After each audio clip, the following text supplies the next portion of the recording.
We're going to speak about this now with Aisha Sarwari in Pakistan's capital, Islamabad. She's a human rights advocate and co-founder of Women's Advancement Hub. Aisha, good to have you on this news hour.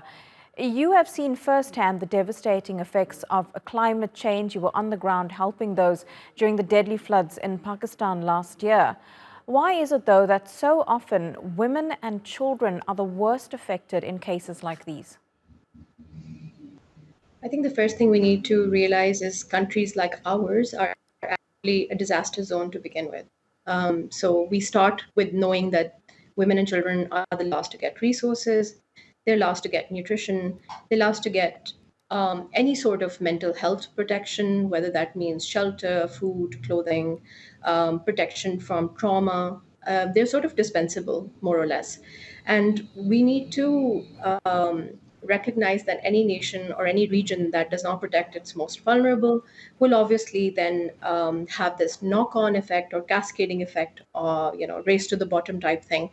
When I went to Balochistan, and I often quote this, it was shocking to see a 15-year-old holding her second child on her hip. In Balochistan, in our regions, these are underserved. The average family size is 7. They're early marriages. So, we're looking at lack of education as a norm, especially for girl children and adolescent girls. And then on top of that, you go back to disaster like the floods that we experienced in Pakistan last year, and there's very little to save this cascading downward spiral. It takes generations to fix it.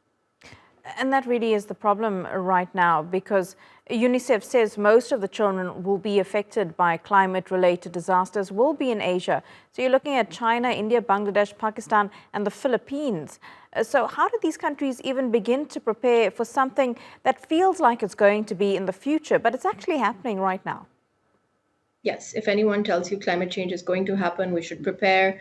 Of course, we should prepare, but the catastrophe has already happened, and it has been happening to the poor in this cluster that you mentioned of Asia for a very long time. I think that the only way to save it is to prioritize children, because I think that no matter what your politics, nobody wants children to be unprotected. So if we protect them by saying millions of children are being displaced, I think that is something that should motivate the world, the donors, regardless of what country you are in, to contribute towards that challenge, because the problem of global warming has been created by the other parts of the world, and the repercussions are being faced by another part of the world, and these two are disconnected. So we need to bridge that by creating a bit of sort of how can I say, compensations for actions that might not have known are going to hurt children, but now we do, and so therefore we should do something. This is an emergency. Climate change and what it does to children is an emergency, because I cannot imagine the fact that if in the formative years of a child you take away their sense of safety, that human being is not going to be whole ever. So how do we even begin to address that? Do we begin to address that by making sure no child has to go through this in the future, and do everything that we can to stop it? Yeah, and that's such an important point, because there's the emotional and psychological trauma of, like you said, being forced to leave your home. Your school life is disrupted. These children may even be separated from their family and never find their loved ones again. These are traumas that may never quite go away, and it is highly impactful for an entire generation. Absolutely, and I saw that with my eyes. These people, this young girl that keeps haunting me, was basically saying that when we were all leaving, we had children just like climbing off of us as we were trying to gather them and leave. So I cannot imagine how you come back from an experience like that. We are privileged enough to never experience that, but yes, there was a lot of loss of children, their lives, their livelihoods, and then they stayed in stagnant water for months. So it's not like the problem went away immediately.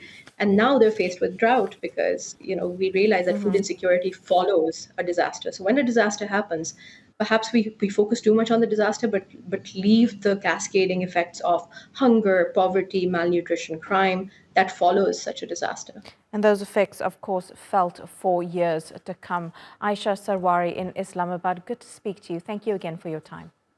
Thank you.